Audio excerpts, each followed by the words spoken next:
Chapter 1. Uncle Wulfgar. "Many shadows," Wulfgar whispered to Breezy. He shook his head. The sun hadn't broken the eastern horizon before them, but the snowy mountaintops were beginning to glisten, and the sky beyond them was brightening. "I prefer the shadows," Breezy replied.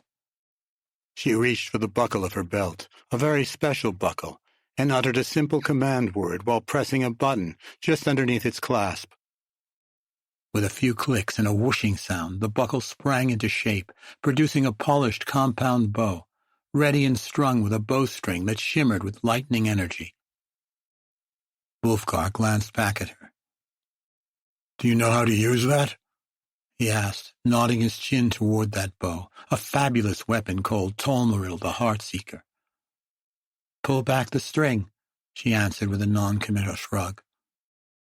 The giant man, standing nearer to 7 feet than 6, his arms as thick as Breezy's thighs, brushed long wavy blonde hair back from his stubbled face, narrowing eyes the color of a cloudless Icewind Dale sky, to offer a look both sour and intimidating.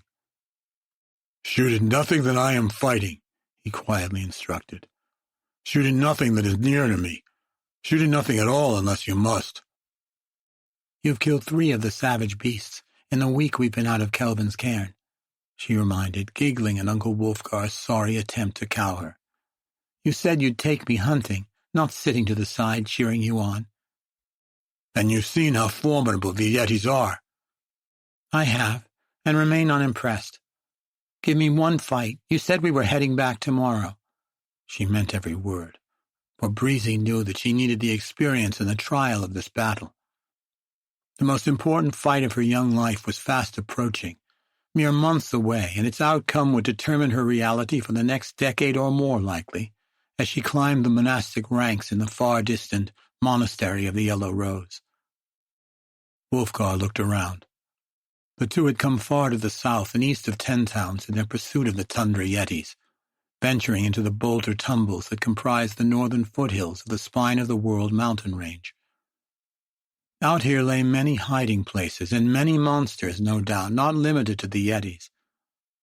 But Wulfgar thought that this monster he had spotted in the crevice between the boulders across the way was indeed a Yeti, for the 4-toed tracks of the heavy creature that had led him here were unmistakable and almost unique to the hulking creatures. "I'll consider it, but not for this one," he said, and Breezy gave a low growl. "There are too many hidey holes about, perhaps concealing other Yetis. We must be done with this fight quickly." "Together, then." Wulfgar shook his head and shuffled uneasily. "Too many caves and shallows." He glanced back the way they had come, and it seemed clear to Breezy that he was thinking of retreating. "If there are 2, we can defeat them," Breezy insisted. "If there are 3, I will call in a friend." "And if there are 4? "We fight harder," the young woman said with an impish grin. She couldn't let him change his mind and turn them about. She just couldn't. She needed this, and not simply as a training exercise for her considerable fighting skills. Indeed, she would battle here with weapons that would not be available to her when she fought for the rank of Master of Dragons.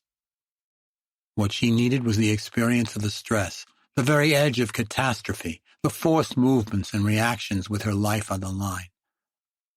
For even though her physical life would not be in great jeopardy in her coming trial, her identity, her pride, her growing sense of independence surely would.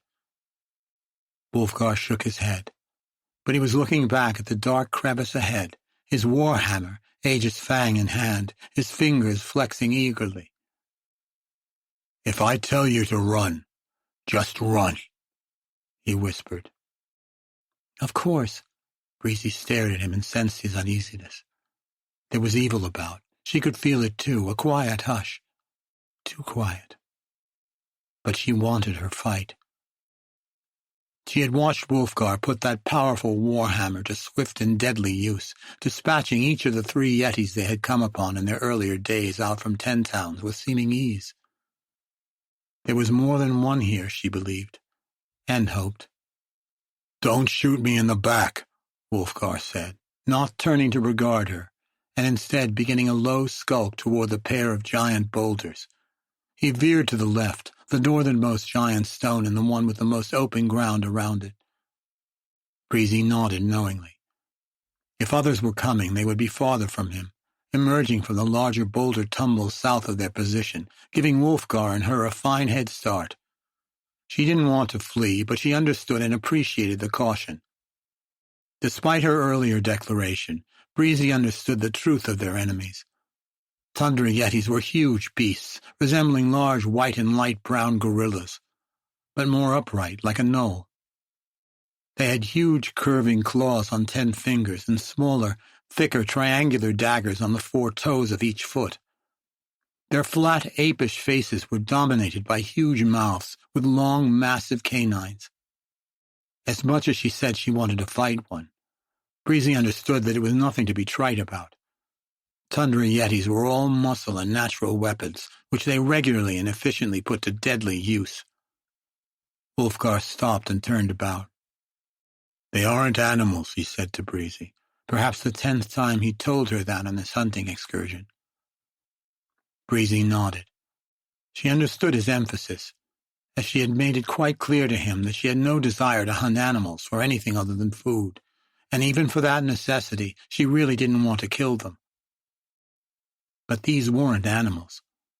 They were malignant monsters, hateful and savage and living only to inflict pain and death. She told herself that repeatedly. There would be no hesitance here, no pang of guilt. For indeed, Breezy knew guilt. Her thoughts catapulted back to the journey that had taken her and the others to Icewind Dale. They had traveled the pass through the mountains and had been assaulted by a small army of orcs under the command of Drow. Lolthian Drow from the city of her father's birth. Breezy winced as she recalled what she had been forced to do. "Not now," she scolded herself under her breath, and she shook the troubling memories, the distractions away. She stared at the darkness between the boulders. Her thoughts reached into the shadows, into the tangible swirl of darkness she now knew them to be. She felt the movements of the air within them. She felt the Yeti. No, 2 Yetis. She was surprised by how clearly she knew that, as if the shadows were translucent to her. She thought to call out a warning to Wulfgar, but held her tongue, instead swinging her gaze to the south, scanning the other shallows and caves and crevices.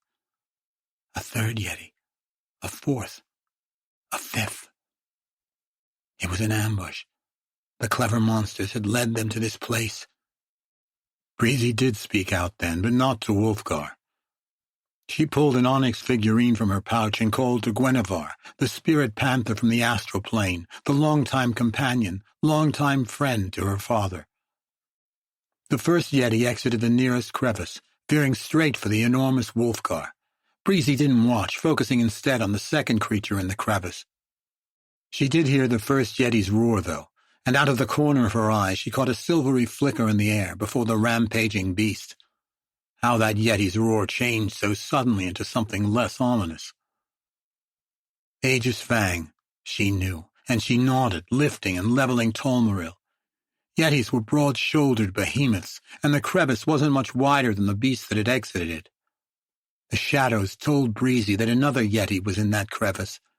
All she had to do was shoot at the center of the darkness. She let fly. Wulfgar knew he had been seen in his move to the side. In fact, he had counted on it, flushing the Yeti out of the darkness and right in line. The beast went up high, arms above its head in a powerful display, adding a roar as it attacked. Wulfgar brought Aegis Fang right up over his head, both hands low on the handle, and launched it into a spinning throw.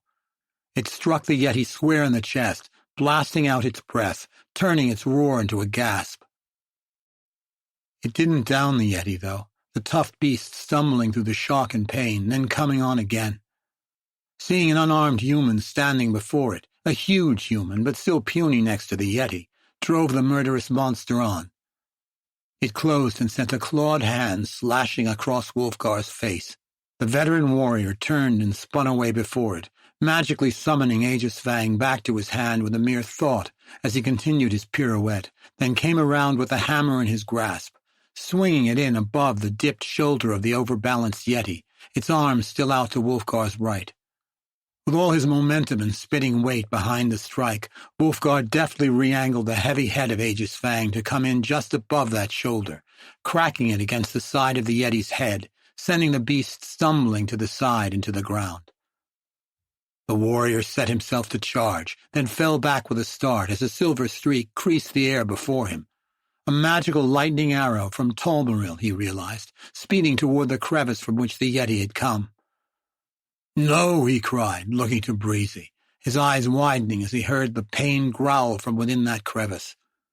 Breezy would need a perfect shot to bring down a Tundra Yeti with Tolmaril alone.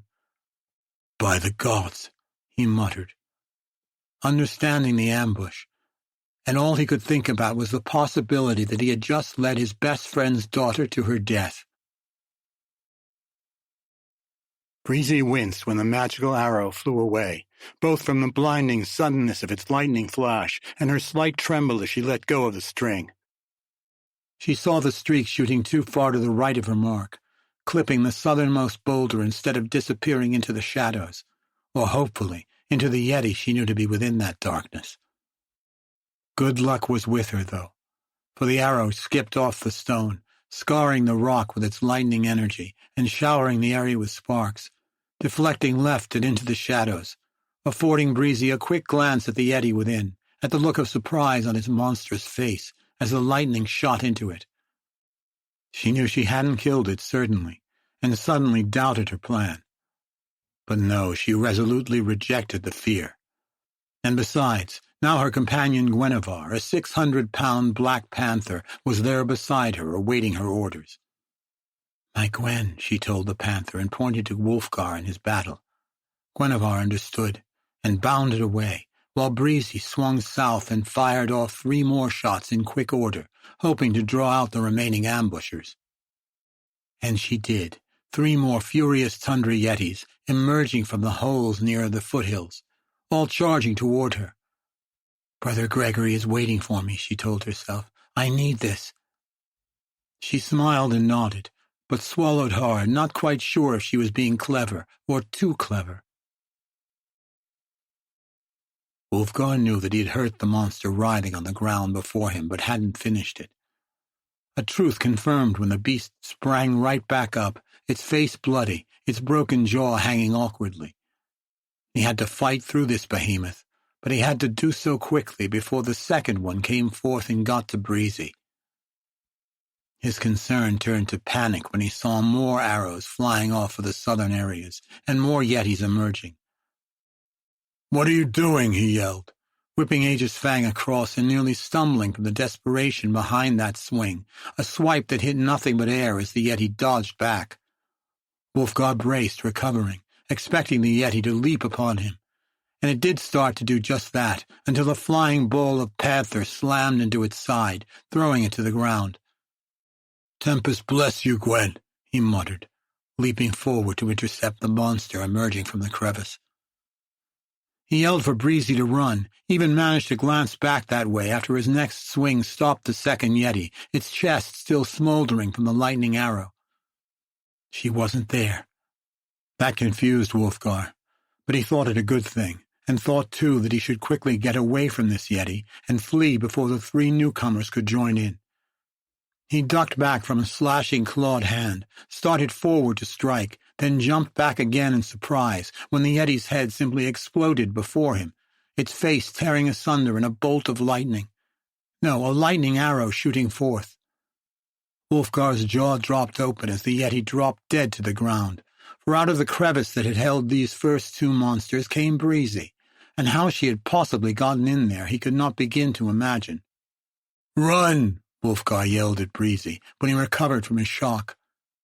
"We've got them," she insisted. "We're outnumbered," he roared. But another roar, Guinevere's roar, argued the point. "No, we're not. 3 against 3, Breezy said, leading Wulfgar's gaze to the southeast. "And one of them is hurt." The Yeti she had flushed out had changed course, no longer targeting Breezy's previous location, now heading straight for them. Fearless Guinevere bounded to intercept. Wulfgar saw no wounds on the approaching monsters until Breezy's next arrow flew out and clipped one on the shoulder. "See?" she said as he turned to regard her.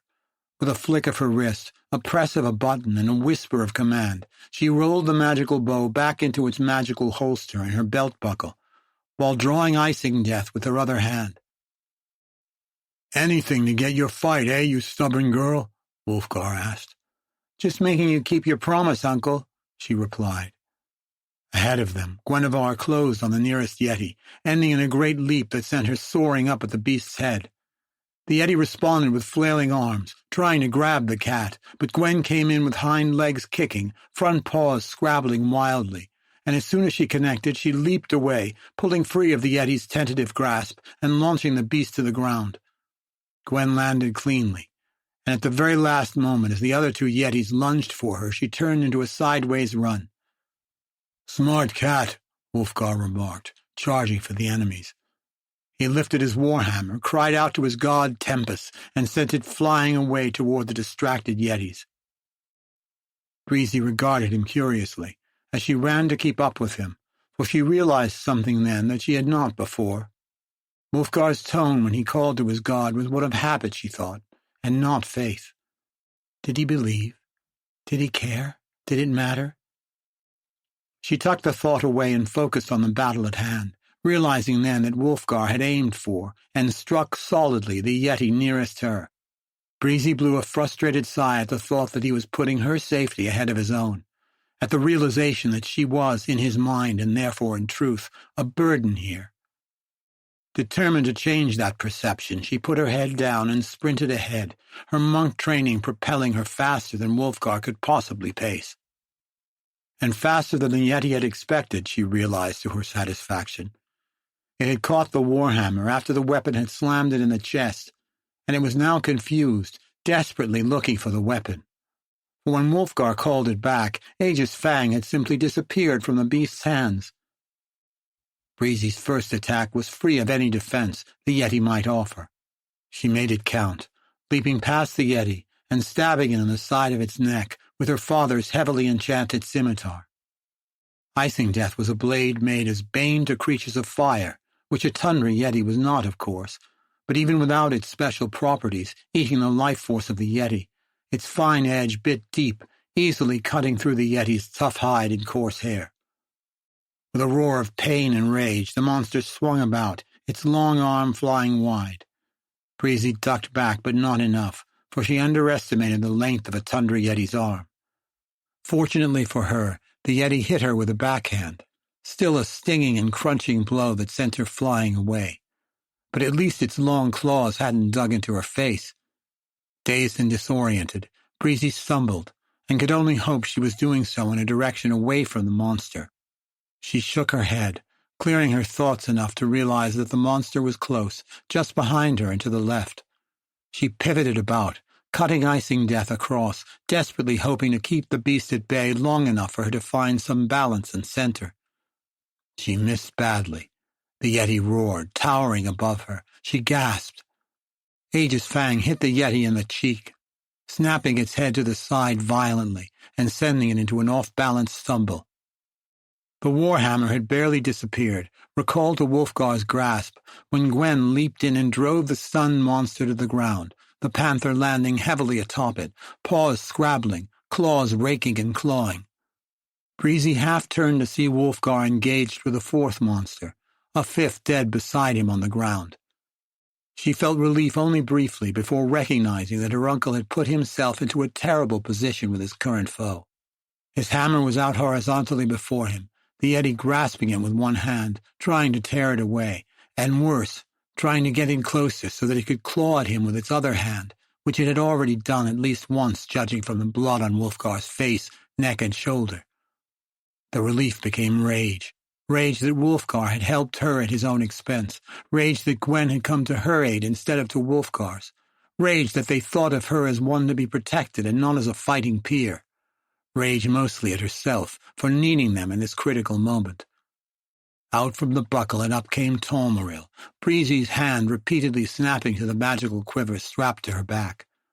One after another, bolts of streaking lightning shot forth. The first hit the Yeti and broke its hold on the warhammer, and broke, too, any thoughts it had of slashing at the man before it again.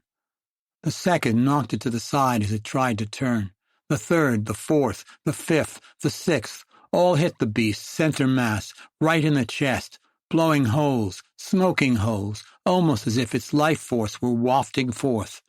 The beast fell dead. Behind Breezy, the first Yeti stopped roaring, and a moment later, a blood-covered Guinevere sidled up to her, rubbing her face on Breezy's shoulder. Wulfgar, too, came over, his face a mask of anger. "I told you not to shoot at anything I was fighting," he scolded.